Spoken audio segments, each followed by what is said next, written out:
graça e a paz do Senhor Jesus a todos os irmãos. Nesse momento, a gente vamos meditar no livro de João, capítulo 4, o versículo 1 a seguir, que diz assim: E quando o Senhor veio a saber que todos os fariseus tinham ouvido que Jesus fazia e batizava mais discípulos do que João, ainda que Jesus mesmo não batizava mais os seus discípulos, deixou a Judéia e foi outra vez para a Galiléia, e era-lhe necessário passar por Samaria. Foi, pois, a uma cidade de Samaria chamada Sicar, junto da herdade que Jacó tinha dado a seu filho José. E estava ali a fonte de Jacó. Jesus, pois, cansado do caminho, assentou-se assim junto à fonte. Era isso quase a hora sexta.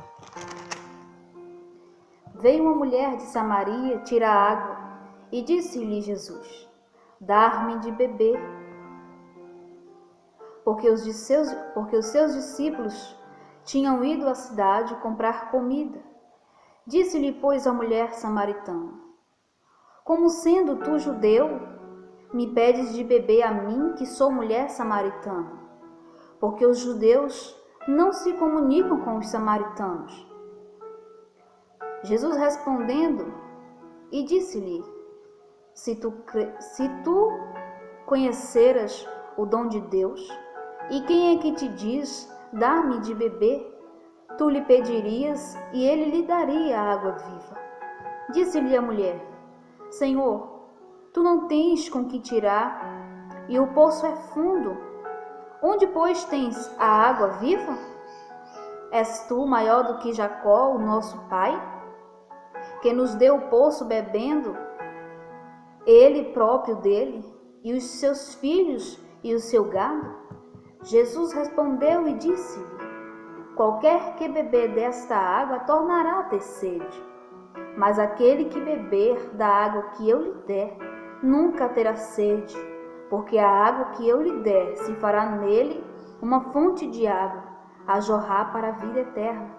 Disse-lhe a mulher: Senhor, dá-me dessa água para que não mais tenha sede, e não venha aqui tirá-la. Disse-lhe Jesus: Vai, chama o teu marido e vem cá. A mulher respondeu e disse: Não tenho marido. Disse-lhe Jesus: Disseste bem, não tenho marido, porque tiveste 5 maridos, e o que agora tens não é teu marido. Isso disseste com verdade. Disse-lhe a mulher: Senhor, vejo que és profeta. Nossos pais adoraram neste monte, e vós dizeis que é em Jerusalém o lugar onde se deve adorar. Disse-lhe Jesus: Mulher, crê-me que a hora vem em que nem neste monte, nem em Jerusalém adorareis o Pai. Vós adorais o que não sabeis, nós adoramos o que sabemos, porque a salvação vem dos judeus. Mas a hora vem, e agora é, em que os verdadeiros adoradores adorarão o Pai em espírito e em verdade, porque o Pai procura a tais que assim o adorem. Deus é espírito, e importa que o adorem em espírito e em verdade. A mulher disse-lhe: Eu sei que o Messias, que se chama o Cristo, vem. Quando ele vier, nos anunciará tudo. Jesus disse-lhe: Eu sou o que fala contigo. E nisso vieram os discípulos e maravilharam-se de que estivesse falando com uma mulher. Todavia nenhum lhe disse: Por que perguntas? Ou por que falas com ela? Deixou, pois, a mulher o seu cântaro e foi à cidade. E disse-lhe aqueles homens: Vinde e vede um homem que me disse tudo quanto tenho feito. Porventura não é este o Cristo? Saíram, pois, da cidade e foram ter com ele. Amados, a gente podemos observar aqui que essa mulher era uma mulher errante, pecadora, e Jesus Cristo marcou um encontro com essa mulher. Porque Jesus Cristo, ele diz na sua palavra que ele veio salvar o que estava perdido. Aleluia. E o que mais chama a atenção é que já havia bastante tempo que essa mulher não tinha o conhecimento de Cristo. Ela não conhecia a verdade. E a palavra do Senhor diz que conhecereis a verdade e a verdade vos libertará. Essa mulher estava aqui esperando conhecer a verdade para que pudesse se arrepender dos seus pecados. Porque Jesus Cristo, ele não te trata com desumanidade. Jesus Cristo, ele te trata com amor. Aleluia. Porque Jesus disse que o fardo dele é leve. E ele não põe um fardo pesado sobre as suas costas para que você possa carregar. E muitas das vezes, na cidade dessa mulher, ela poderia ser julgada, condenada, apontada. Mas Jesus Cristo não veio a ela para julgar e para condená-la. Mas Jesus Cristo veio até ela para dar uma chance, uma oportunidade de salvação. Irmãos, o que mais chama a atenção é que Jesus Cristo veio até ela. Muitas pessoas conheciam a verdade, diziam se conhecer a verdade, mas não vieram até ela para lhe dar uma oportunidade de arrependimento, de perdão. Aleluia. E Jesus Cristo, ele se entregou por mim e por você para nos dar uma chance, uma oportunidade de arrependimento. Igreja, o que mais nos chama a atenção hoje em dia é que os nossos irmãos, é que as pessoas do mundo sabem julgar, condenar, mas não sabem, aleluia, abraçar, perdoar, ajudar. Porque a igreja, muitas das vezes, as pessoas que caem, elas não conseguem se levantar por causa do teu julgamento, por causa da tua condenação. Porque, irmãos, não é fácil as pessoas estar no erro e perceber que elas estão ali no erro. Porque muitas das vezes o inimigo cega os seus olhos para que elas não vejam. E não cabe a mim e a você julgar e condenar. Porque Cristo não nos deixou essa autoridade na terra. Porque o único juiz capaz de julgar a mim e a você é Deus. Exaltado seja o nome santo do Deus vivo. Então, por que julgas? Por que condenas? A gente vamos aqui no livro de Mateus, o capítulo 7, o verso 1, que diz assim: não julgueis para que não seja julgado. Ou seja, irmãos, um dia eu e você fomos julgados, fomos condenados, fomos apontados, mas Jesus Cristo nos salvou. Jesus Cristo nos deu uma oportunidade de recomeçar.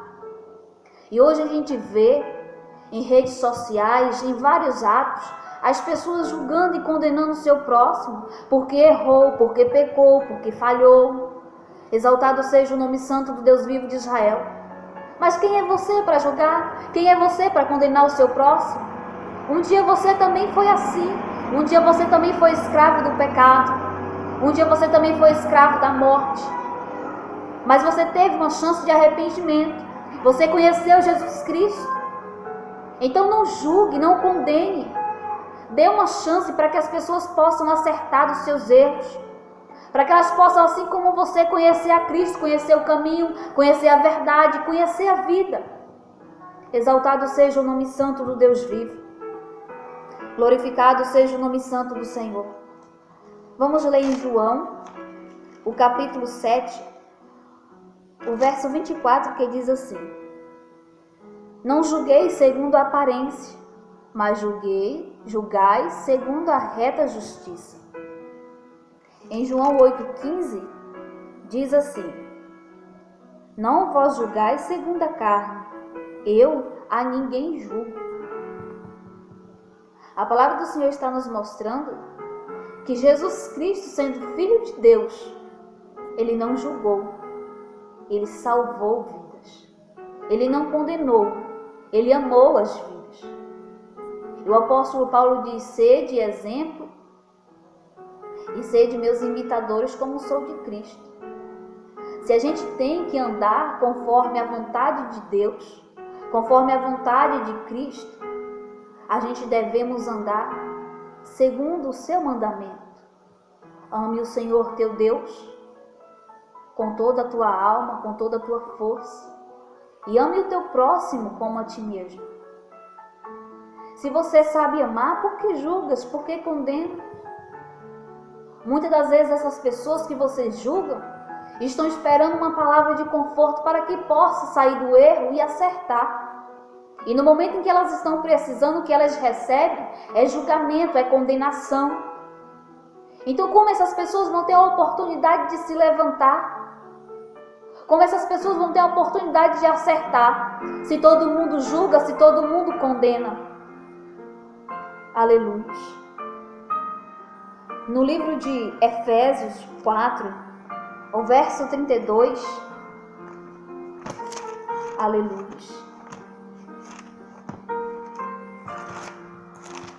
Efésios 4, o verso 32 diz assim: antes sede uns para com os outros, benignos, misericordiosos, perdoando vós uns aos outros, como também Deus vos perdoou em Cristo. A palavra do Senhor diz que se a gente não perdoa os nossos irmãos, a gente também não seremos perdoados pelo nosso Pai. Igreja de Deus, não julgue vossos irmãos porque caíram, porque erraram. Deus, Ele nos dá a chance de corrigi-los, para que eles possam ter um arrependimento. A palavra do Senhor diz em Ezequiel que Deus não tem prazer na morte de ninguém, mas Ele deseja que paremos de pecar e vivamos.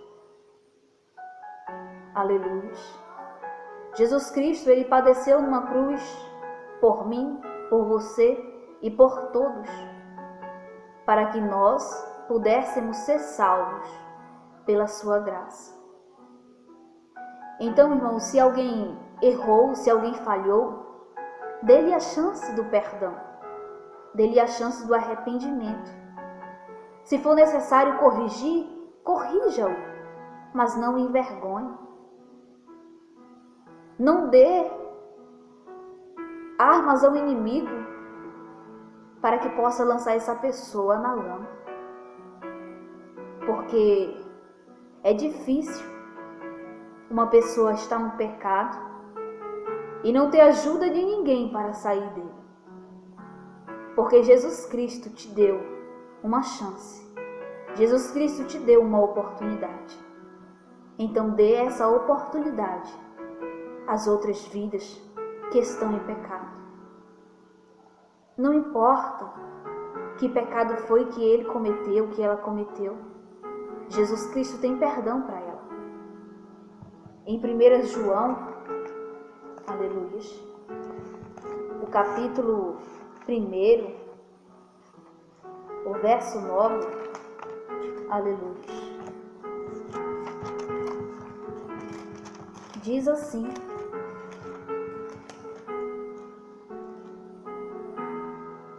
se confessarmos os nossos pecados, Ele é fiel e justo para nos perdoar os pecados e nos purificar de toda injustiça.